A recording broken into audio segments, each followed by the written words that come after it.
Super Mario Kart proved that Nintendo could once again innovate gaming using Mario. Instead of inventing the modern platformer, Nintendo established the formula for a fun multiplayer kart racer, even if it was pretty rough around the edges. Does Mario Kart 64 provide the next step into the modern Mario Kart we know and love today? Well, before I answer that question, let's take a quick look at the development history of Mario Kart 64. Mario Kart 64 started development in 1995 under the title of Super Mario Kart R. Originally, it would have been a launch title, but then more development resources were given to Super Mario 64, which I think was a wise decision. Mario Kart 64 probably wouldn't have been a great launch title. Our prototype of the game featured both the feather item from Super Mario Kart and a playable Magic Koopa. Eventually, both of these were cut from the game. While the feather would eventually make a comeback in Mario Kart 8 Deluxe, Magic Koopa still hasn't been added to any Mario Kart games as a playable character, which I think is a shame. I think he would be a cool character. Mario Kart 64 released December 14th, 1996 in Japan, February 10th, 1997 in North America, and June 24th, 1997 in Europe. It received great reviews at the time, and it ended up selling pretty well. It ended up being less than 1 million units away from selling 10 million units. It also ended up being the second best-selling game on the console, only being beaten by Mario 64. The game starts off with a title screen that will forever be ingrained in my head, and I have no idea why. Something about just the characters on screen driving toward the player, the way Mario says, "Welcome to Mario Kart!" Adds style and personality to this game. While Super Mario Kart had a title screen that looked nice with all of the characters, it was also kind of bland looking back at it. Compare that to Mario Kart 64, where this screams multiplayer madness and fun. The character selection is great in this game. Super Mario Kart felt like it picked the essentials and then added in Donkey Kong Jr. for no reason. What did Mario Kart 64 do? It added in the essential characters and then decided to remove Donkey Kong Jr., nearly adding Kamek, but then decided to add in Donkey Kong instead. And then we never saw Kamek and Donkey Kong Jr. ever again. Also, Koopa Troopa was removed and they added in Wario. This is a pretty solid lineup all around. Everybody here feels like they earned their place and that they make sense in this game. Sure, Donkey Kong is technically his own series, but he crosses over with Mario and friends all the time, so it makes sense to have him here. Plus, Donkey Kong Country was a massive series, so Donkey Kong was a pretty relevant character at the time. Well, all 4 cups are unlocked from the start, so why not go through every track and cup? First up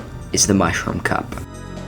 The Mushroom Cup starts off with a pretty vanilla Mario Kart racetrack, Luigi Raceway. Nothing stands out here and makes me say, whoa, this is amazing. Just a nice and fun Mario Kart track. I think people discredit these tracks though. If Mario Kart started with something like Calamari Desert, then newcomers would probably struggle way more. Luigi Raceway allows the player to start learning the mechanics of how to drift, how to use items, and just how to drive, which honestly I think is good.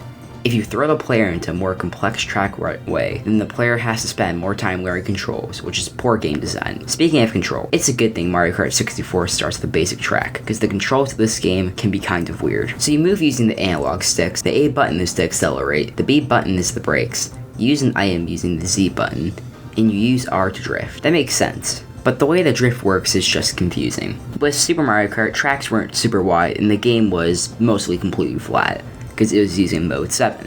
With Mario Kart 64, the game is full 3D and the tracks are wider and have plenty of twists, so if Super Mario Kart drifting didn't feel as required, and it being kind of wide wasn't a big deal. With Mario Kart 64, you need to use the drift to succeed. The problem is the drift feels incredibly loose and at first it would cause me to screw up. Eventually I adapted to it, but at first it was definitely a pain. Once you get an idea of how it works though, Mario Kart 64's drift can feel good, but I still feel like it's not great. If they make its arc way smaller, then that'd help make it feel tighter. Anyway, on to the next track, Moo Moo Farm.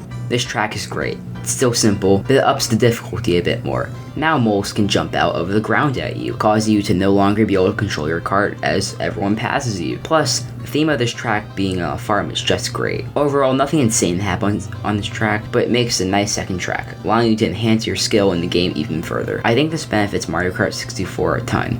With Super, it just threw you into races without giving you easy tracks to learn how to play. Super made it hard at the start, while 64 lets the player learn, which is good because Mario Kart 64 features rubber banding AI once again. While in Super Mario Kart, it wasn't as big of an issue, it feels like a major issue here. Mario Kart 64 is a faster game than Super, so by having rubber banding AI, sometimes it feels like you can fall behind with little chance to make a comeback. Eventually I adjusted and became the comeback king, but that doesn't change how this feels like a major oversight. It makes the game feel more tense and exciting, but also makes it feel more unforgiving and unfair at times. Rubber banding AI is all always a risky feature. If it works fairly, it makes the game way better, like it did in Super Mario Kart in my opinion. But in most cases, such as 64, it feels like a flawed idea. It makes the game far ahead pointless because the AI can just speed up. The best change to the AI is how they no longer have exclusive items. Speaking of items, what items got removed and what got added? The feather is gone and so are coins, but they add the spiny shell, more commonly referred to as the dreaded blue shell. Is the blue shell a good addition? Yeah.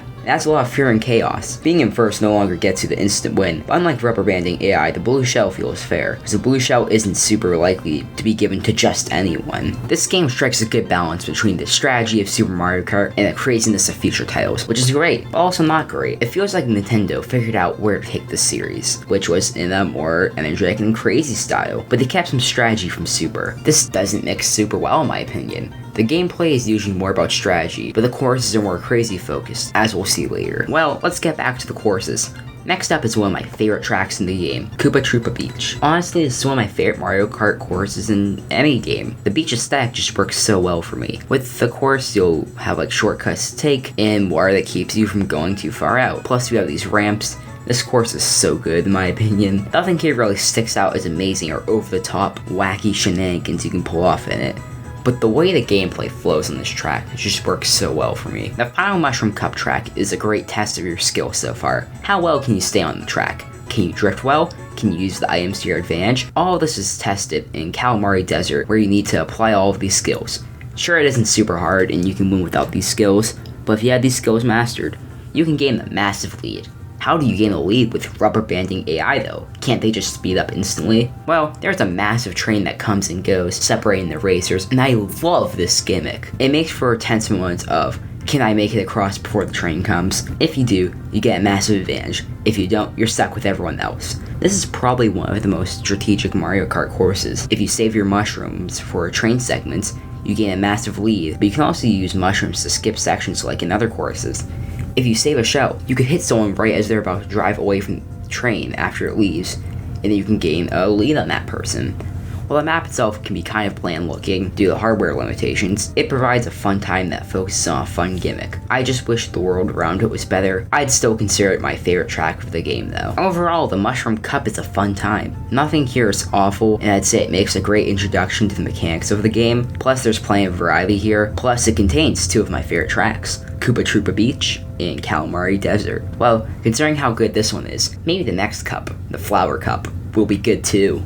First we have Toad's Turnpike, and it's a fun stage. I enjoy it. Nothing really sticks out here. Sure, the car gimmick is fun, but I honestly think the stage didn't reach its full potential until Mario Kart 8. Toad's Turnpike is challenging enough where I think it works better as the ending of the cup. Next up is Frappe Snowland. The only thing I can really say for this cup is that it's boring and I got below 4th place, so I had to replay it. Yeah, this is a feature I hate.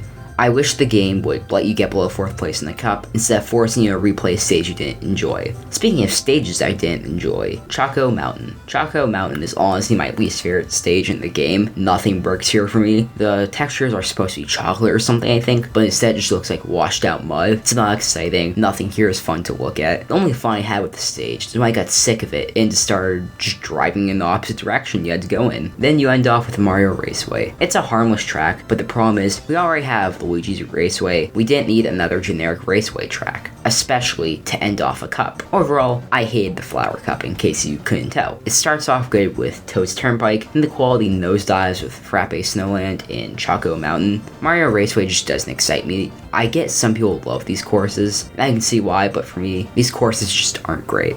Next up, you've got the Star Cup. You start off with Wario Stadium. I like the atmosphere of it. The idea of the race being in a massive stadium with an audience watching is a great idea, but it could have been executed better. I get that N64 had limited hardware, they needed the game to run smoothly, even in 4-player multiplayer, but this course just feels kind of boring at times. It's mostly just twists and turns. I enjoyed this course overall though. The actual racing part of it is pretty enjoyable. Even if maybe it feels a little too long, I would shorten it personally. Not a bad start to the Star Cup. Trevor Atlantis is the next course, and it's way more enjoyable than the other snow-themed course, Frappe Snowland. Everything about this course clicks for me. The way the course is designed, the atmosphere, and the music. Everything here feels high quality, especially compared to a lot of the other previous stages. This is up there with Koopa Beach and Calamari Desert for me. Wario Raceway is a track that just exists. Nothing amazing happens on it. I consider it the best Raceway track, but that's not saying much. Because it comes later in the game, it's more challenging than the other Raceway tracks, which improves it. Bowser's Castle is the final Star Cup track, and it is amazing. I had a blast with it. There aren't any gimmicks here that sent me into shock with how great they were. This was just a well-designed course. I think that sums up the Star Cup as a whole nicely. The Star Cup is just filled with well-designed courses. The only low point is Royal Raceway. Even then, it isn't that bad. It's just not as interesting, unique, or as fun as the other Star Cup courses. Well, time to end off my overview of every course by finishing off with the Special Cup.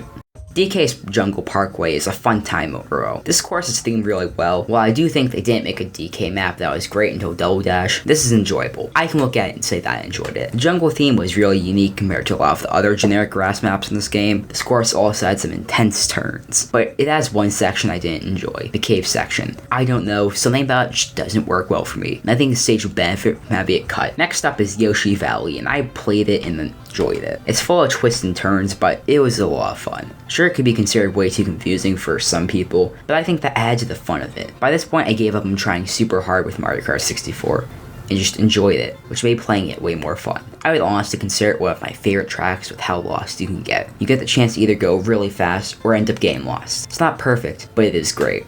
Banshee Boardwalk is the definition of forgettable. It feels like a Super Mario Kart track. Nothing here sticks out besides that. I don't think with the N64's hardware they could have done better, considering they wanted this game to run smoothly. Finally, we have Rainbow Road, the classic Mario Kart map. You can't have Mario Kart without Rainbow Road. So how is this iteration of Rainbow Road? Pretty good. I mean, nothing really sticks out here as, wow, this is amazing, but it feels like a nice finale. A bunch of nice ramps and turns. In the distance, you have rainbow versions of characters. While I don't consider this one of my favorite Rainbow Roads, it's simple and works. I would consider it better than Super Mario Kart's Rainbow Road though. So that was all of the courses that you race on, but Mario Kart 64 has another big mode, the one that everyone likes to talk about, the mode that makes it college essential just like Super Mario Kart, Battle Mode. In Battle Mode, you hit each other to get rid of each other's 3 balloons. Last one with their balloons wins. Well, I need to find a friend to play Battle Mode, so I recruited Benson from New Score Arcade, and we're going to talk about Battle Mode. Say hello, Benson. Hi, how's it going, everyone? You more literate than the last time I was here? Sure hope so. Anyways, I figured since the gaming channel I do with my friend could use some clout, and also because I am literally being held hostage for multiplayer stuff for this channel again, I might as well chime in, and Fuse can't do jack about it. Alright, well, I mean, I guess you're right. Welcome to the channel once again. First up, we have Big Donut. So this map is literally just a massive circle with some walls thrown in there for course design. Does it work? Of course it does. The whole concept of driving in circles to hunt your opponent was pretty fun and created moments where you could strategize of, oh, I can place bananas here to block off my opponent, or get rid of one of their balloons. The stack of having lava here really adds to the drama of it. I think out of the battle maps that we did, this one is my personal favorite. It really is a prime example of less is more. It's a big circle with some walls, but it tests a bunch of the skills you learned while racing in a fun way.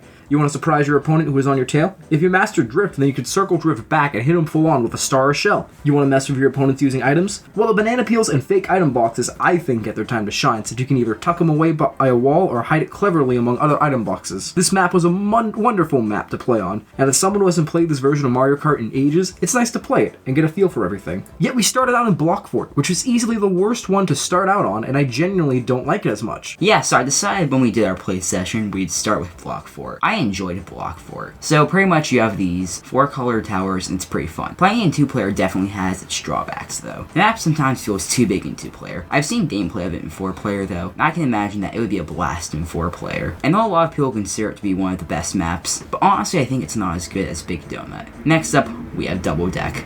I enjoyed the chaos of this map. It'd be, oh look, I found you, and then, hoops, I fell off. You know, it's pretty enjoyable. I think if I was playing super competitively, I would hate it, but for a fun, chill time, it's fun. I also lost on this map because I cannot do well on it for some reason. All I do is fall. Yeah, to just quickly draw back to Block 4, it was decent fun once I got the hang of things, but for an all-around first experience, it wasn't the best. Double Decker, though, may just be my bottom 2 favorite of the maps. It was chaotic fun, don't get me wrong, but this one is clearly meant for more than 2 players. The sharp turns, the multi-layered arena, the claustrophobic space at times. It was fun for quick chaos, but the rest of the time was spent looking for each other and killed much more time and sucked the fun out of it. Again, this may be because it was just 2 of us instead of 4, which I think it caters towards, but the map itself doesn't wow me. So if that map is clearly meant for 4 players, and the first 2 were meant for all-around fun, then what the frick was Skyscraper meant for? Torture? Hate mail to someone? What I'm trying to say is this map sucks. Yeah, Skyscraper is pretty bad from what we played. Maybe we're awful at video games or something, but it just felt like fall off the skyscraper the least instead of fight an epic duel on a skyscraper. I get what they were going for. I don't think they pulled it off well. I agree with Benson. This map does suck. Well, now that I'm done with that, I think I'm free to go. I'd say my thoughts on controls and the Grand Prix maps, particularly the Special Cup, but Fuse is handling this video. And I'm saving my energy for when we finally do the Mega Man 8 crossover that he's been putting off for months and is continuing to. Alright, sir, after that one, I'm gonna have to ask you to leave. Benson, say bye. Bye all, make sure to keep being more literate, subscribe to New School Arcade, for real, please do. And keep an eye out for my own channel that I'm working on where I'll first be talking about Battle for Bikini Bottom. At this rate, it'll be out before Fuse gets his act together and finishes the Mega Man Marathon.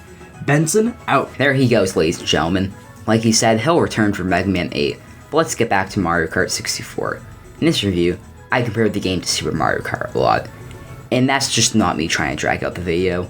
I think it's important to compare the two.